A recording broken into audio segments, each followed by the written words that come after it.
que bueno, así terminó todo esto, lamentablemente. Bueno, vamos a hablar con Miguel Bonazo, periodista, exdiputado. Primero, gracias por hacernos el aguante, ¿no? Que hoy se hizo todo un poco más largo. No, gracias a ustedes, y es absolutamente... Como colega puedo entender. ¿Qué pasó con usted? ¿Por qué lo amenazaron? Bueno, yo, como decía Rodolfo Walsh, creo que hay que seguir a los hechos porque los hechos nunca te defraudan. O sea, los hechos dicen la verdad. Acá, como lo pueden ver... No allá sé en si aquella cámara. ¿En esta cámara? Sí. Dice, señor Bonazo... Sí. Desde la OJ... En la cámara que está ahí arriba, si la muestra un poquitito, ahí está. No, desde la OJ... Ahí está, ahí se ve bien. Ahí se ve guión perfecto. medio, sí, ¿no? Estiuso y Pocino le tienen intervenida la línea por orden de su amiga, entre comillas, y con interrogante, Garré. Remitente sin nombre y un número que dice más... Ahí se está viendo. 1310 388 7914. ¿Qué es Esto lo eso? recibí el sábado, exactamente como lo marca, por suerte, la electrónica. Queda todo grabado. Time Code no mienten, dice 17 horas, 55 minutos, etcétera, tantos segundos. Y bueno, me ocurre algo verdaderamente insólito, que es que llamo al teléfono que figura ahí para de verificar. La primera vez no entra, pero queda como enganchado. Hay un segundo intento y sale una voz femenina que dice Comando Radioeléctrico Policía Federal. Cosa que me resultó una gran sorpresa, verdaderamente insólita. Entonces, le digo a la persona que me atiende quién soy, que soy un diputado de mandato cumplido, etcétera, etcétera, y que estaba llamando porque he recibido un mensaje de texto en mi celular que verdaderamente es muy extraño, ¿no? Sí, intimidatorio, ¿no? Intimidatorio y además muy extraño en el sentido de que... Ha recibido mucha amenaza usted, Bonazo, sí. Pero no porque uno esté acostumbrado, está... No, está bien. por supuesto que no. Efectivamente tengo desgraciadamente una larga experiencia en la materia, pero siempre le he dado importancia, Marcelo, y le he dado importancia por una razón. Yo soy un hombre público. Cuando esto ocurre con un hombre público, no se está invadiendo la intimidad de solamente un ciudadano que se invade, ¿no es cierto?, la privacidad, su teléfono, se lo intimida, etcétera, sino también la de la gente que lo votó, ¿no es cierto?, es decir, tiene un significado social que es distinto a hacer esto. Entonces, bueno, por supuesto fui y hice la denuncia policial como corresponde.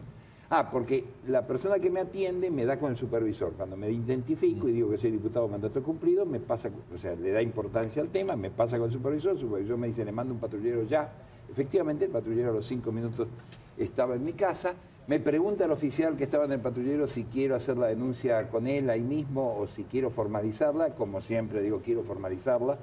Vamos a la comisaría 25. Inicialmente iban a dar curso a la justicia contravencional, pero consultaron con el comisario a cargo de la 25 y con buen criterio, evidentemente, lo pasó al juez de turno de Comodoro Pi. Era un tema que quemaba, ¿no? Una amenaza, Bonazo. Claro, era un tema que tenía que ver con la justicia federal. Es decir, no, además es el fuero. ¿Y por qué lo amenazan, Bonazo? Bueno, yo escribí un libro que tuvo bastante suceso, aunque un poco en su momento resultó medio ahogado por el 54%, que fue el mal, el modelo K y la Barrick Gold, Amos y Servidores, donde hago una serie de denuncias que llevé ante la justicia, al presidente de la República, al secretario de Minería Jorge Mayoral, ¿no es cierto?, el secretario de Hacienda Juan Carlos Pessoa, la complicidad de tráfico de influencias, efectivamente, en beneficio de la mega minería cielo abierto. Ahora, hay una cosa que es realmente ya sí de culebrón.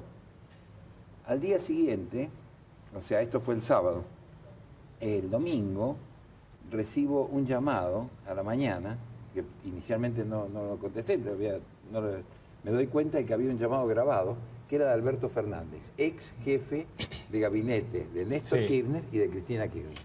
Y Alberto Fernández lo llamo, me llama 2 veces, lo noto muy inquieto, muy que me está llamando, me deja mensajes insistente. Lo llamo y me dice, pero vos sabés que yo, un día antes que vos, el viernes recibí exactamente el mismo mensaje. Es decir, ¿todo igual hasta el teléfono? Igual, lo que pasa es que a su celular y con ese mismo teléfono. ¿Qué hizo Fernández? Fernández mandó a su vez intentó contestar el mensaje de texto con otro mensaje de texto, esto rebotó, evidentemente el destinatario era desconocido, entonces acudió, lo cual no me parece mal, a Amnesty International, para marcar, digamos, una denuncia en un plano... ¿Son no acciones solo nacional, intimidatorias? Digamos, porque usted, usted como en otro perfil, Sí. incluso ideológico, son muy críticos del gobierno. Ahora, integraron el gobierno, formaron parte del espacio kirchnerista y ahora son muy críticos de lo que está ocurriendo. Bueno, yo creo que efectivamente la semejanza que hay, evidentemente, es que tanto Alberto como yo estuvimos en los primeros momentos, además de la carrera política nacional, por así decir, de Néstor Kirchner y de Cristina Kirchner, y que efectivamente tenemos desde distintos ángulos ideológicos, como está muy bien planteado, tenemos posiciones críticas hacia este gobierno. Eso sí es cierto, es muy curioso que lo hicieran con los dos, ¿no? O sea, algún significado... Digo, esto algún significado tiene, esta clase de mensajes críticos que evidentemente vienen de las cuevas del poder, de los sótanos del poder. O sea, algo están queriendo decir.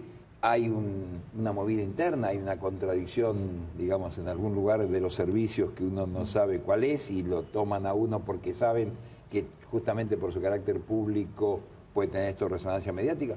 La verdad es que no lo sé, no quiero hacer especulaciones. Los hechos me parecen tan contundentes que yo espero que el juez Canicoba Corral agarre este celular, recorra, ¿no es cierto?, claramente qué pasa con esta línea para ver si está intervenida y con la otra la fija de mi casa y trate de verificar hacia atrás también qué pudo haber pasado. Ahora, ¿esto qué le genera a usted, Bonazo? Nada, preocupación, miedo. No, miedo no. Yo ya estoy, digamos, en esto vacunado y no me van a intimidar y no me van a silenciar y voy a seguir escribiendo libros y voy a seguir teniendo mi Facebook y voy a seguir...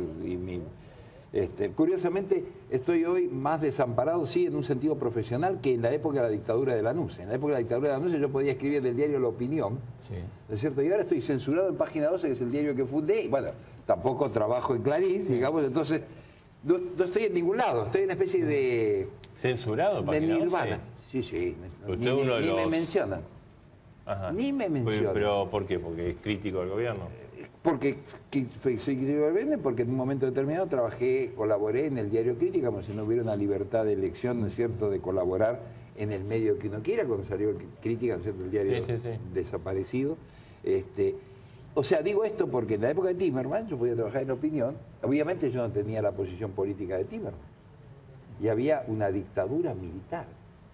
Y yo podía escribir. Después de más de 50 años de oficio y algunos libros que tuvieron algún suceso como Recuerdo de la Muerte, yo hoy estoy condicionado a mi Facebook, ¿no es cierto? Sí.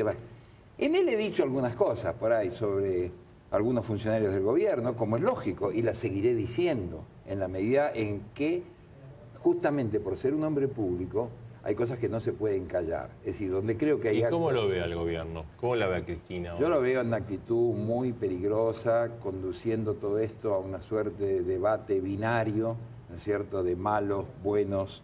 Recibo por ahí muchos mails o veo en el muro del Facebook muchachos de la cámpora de distintas localidades. Una cosa curiosa que pasó el otro día. Pasaron por mi casa también, eso me olvidé, y tocaron el portero eléctrico. Cuando atendí, ¿quién es? Y me dijeron, buenas, ¿qué tal, vecino? Somos de la cámpora, de acá del barrio. Estaban recolectando firmas. Queríamos hacer algunas preguntas.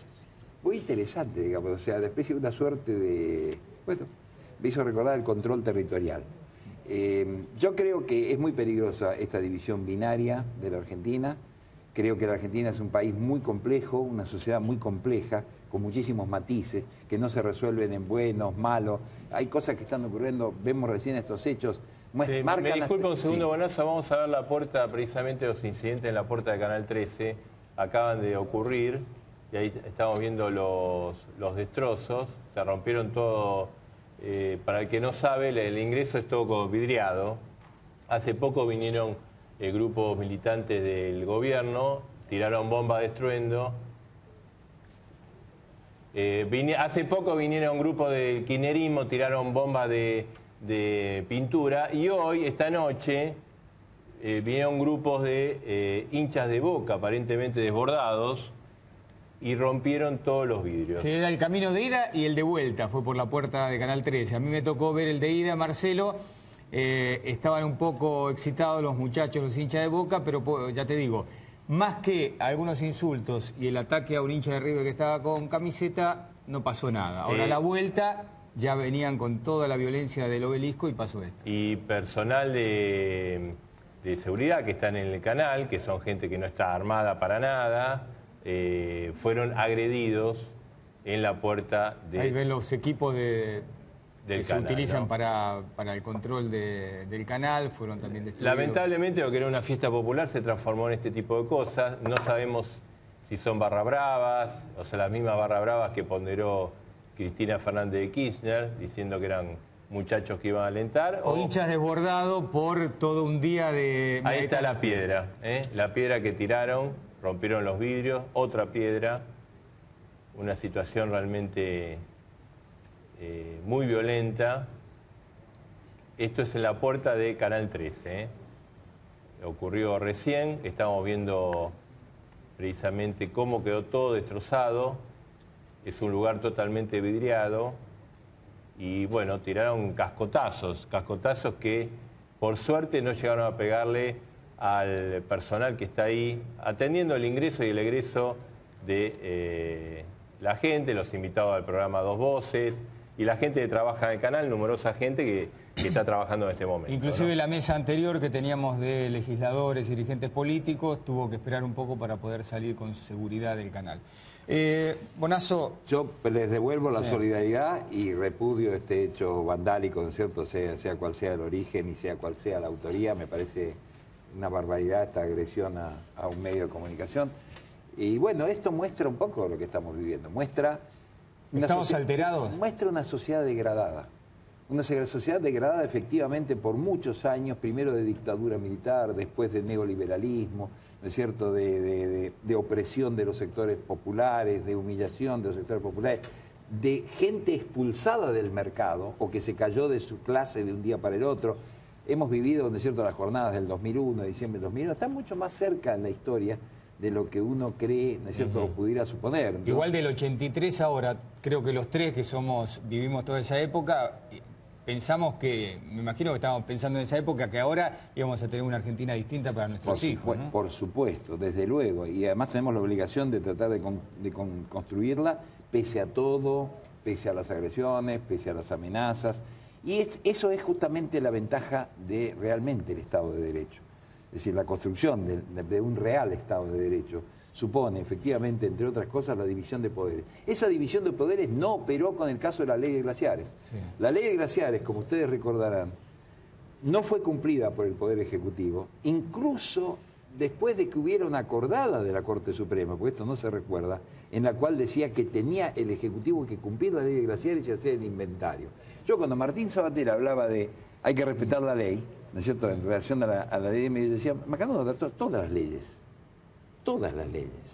Es decir, si vamos a respetar las leyes del Congreso, pongámonos a respetarlas en serio. No la pasó bien, usted le dijeron todas todo ellas. En esa época. No, por supuesto, pero eso no impide que yo ejerza mi derecho constitucional Bonazo, a la libertad de expresión. Ahí está toda la figura de los presidentes de la democracia, incluso el de Cristina, ¿no? Alfonsín, Menem, De la Rúa, el interato de Rodríguez Sá, Duhalde, Kirchner y Cristina. Evalúa que se festeje, el gobierno organiza un festejo de la democracia, 29 años, y no haya un opositor? Y es lamentable, significa, hace muchos años en México yo estaba exiliado, Edgardo, Marcelo, y hubo un diputado liberal, auténticamente liberal, pero un verdadero liberal, Héctor Sandler, que me dijo una frase que se me quedó grabada para siempre, a raíz de, no sé qué estábamos viendo del país lejano, ¿no?, desde el exilio. Y me dijo, Miguel, no te equivoques. La Argentina es un país con gran potencia política, pero con muy escasa cultura política. Y yo creo que la respuesta a la pregunta va por ahí. Si tuviéramos cultura política, podríamos incluirlos a todos como hacen otros países. Está bueno.